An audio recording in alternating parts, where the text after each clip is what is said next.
Taste of Hope, by Elton Gar. It was Seraphina's favorite time of the year. Most of the work in the great vineyard had been done. Thousands of grapes had been picked and placed into the small metal tubes that would protect them, and those tubes had been distributed to the nobles, the military, the poorhouses, and hospitals. There would be more grapes this season, but while each of those was important to the individual, they were not vital to the survival of the nation. That made her job less stressful. It was also far quieter in the vineyard. There were still the hundreds of guards along the walls, of course, but most of them were looking outward, waiting for an enemy attack that was unlikely to ever happen. As she walked through the most important 2 acres of farmland in the kingdom, she reached out and plucked one of the grapes, dropping it into a metal tube. As she did, she saw something she hadn't seen here before, someone among the vines that she didn't know. He wasn't hiding. He was doing the exact opposite, walking as if he owned the place. Her younger brother approached him, and the withering look of annoyance was enough to dissuade the 12-year-old. That was fine.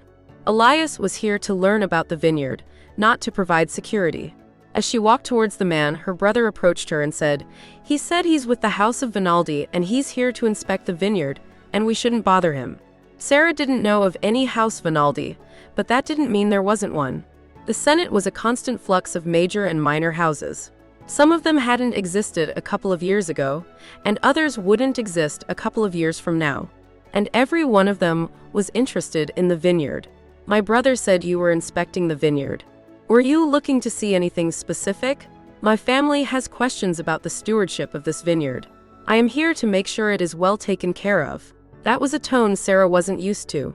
Her family wasn't technically nobility, and so there were many rights they didn't have, but they had been running this vineyard since before there was a Senate, and most noble families had the sense to not upset the people who had control over the most important resource in the nation.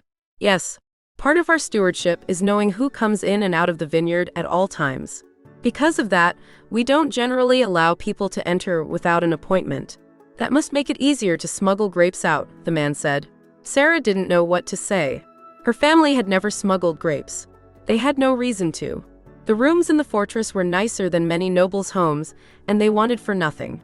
But more than that, they were allowed to distribute the grapes largely as they saw fit, so they had no reason to steal anything.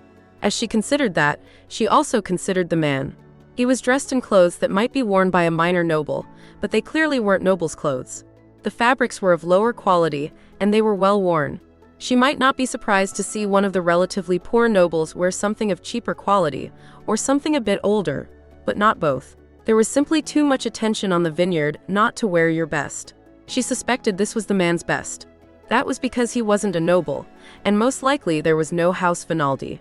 But while that explained some of this, it didn't explain everything. So she said, "You're not a noble. But what I don't understand is why you would risk so much breaking in here. There are always grapes of healing for sale, and we make sure that the hospital has more than enough for the poor. This vineyard is sacred because every grape grown in this place can save a life, and theft defiles that. And they are sold to make the men who run those places rich. It takes months to even get into the hospital, and then they turn most people down. My sister doesn't have the time." Sarah looked at him and said, "There is more to it than that. And I think I know what it is, so speak the truth or I will have you removed." The man looked at her and then glanced at the walls. There were hundreds of soldiers, all the best trained and best equipped. He might draw a dagger and kill her before they got here, but he still wouldn't get away. His entire body seemed to sag as all of the bravado and swagger left him. He looked at the ground and said, "I'm a thief. I've been caught by the town guard several times. Even if I got my sister into the hospital, and I wasn't lying about the corruption, they turn away anyone who has broken the law." This time it was Sarah's turn to look at the ground. She knew of the policy and thought it was repugnant, but though her family had discretion on who to give out the grapes to, and always tried to use them to save as many lives as possible, they weren't nobility. So, when the Senate recommended a policy, they had to be very judicious about it. If the Senate decided to remove her family, there would be a massive political cost. They were popular, but they still had to balance every decision against that political cost. That meant sometimes they could afford to force the nobles' hands to make things better, but other times they had to go along with things they knew were wrong. Those laws are as much about punishing people for being poor as anything. That and recruiting people, since anyone who joins the military gets several grapes. "I almost did, but there is no one else to take care of my sister," the thief said. Sarah looked at him. She saw the desperation in his eyes, and she knew the risk he was to her family. He was a thief and likely more. There was no reason to believe he even had a sister. More likely, he wanted to steal the grapes and sell them. A single grape from this vineyard could heal a mortal wound. The vineyard itself turned their nation's small army into a nearly unstoppable force, and the small amount of wine made from the grapes kept the most powerful nobles alive for decades longer than they should have lived. She looked at him and said, "Get out. Don't show your face here again, or I will have the guards deal with you more harshly." The man nodded silently, then turned, and as he did, she said, "And take this with you." She handed him a small metal tube with 3 grapes in it. Then she said, "Give her one. If she is not better in 3 days, give her the second. The third should not be needed. Take it and tell no one where you got them or how. Make up a lie. I suspect you're good at that." The look on the man's face was clear. The tears that ran down his face as he mouthed the words "thank you" were too real. She raised her hand to wave away the archers who had been watching them. As he fled the fortress, she turned and continued down the row of vines and reached out and plucked a single grape from the vine, putting it in a metal tube. She imagined the rest of the crop that had already been delivered, thousands of people healed and helped. She imagined the small villages where a single small bag would keep them safe and healthy for another year. She imagined children who had parents because of this vineyard, and even the military full of the scarred men who lived because of this. And she thought it really was a beautiful time of year. Author's note: it was my intent to make the story this week shorter and a bit simpler. One of my failings as a short story author is that I have a hard time keeping my stories short.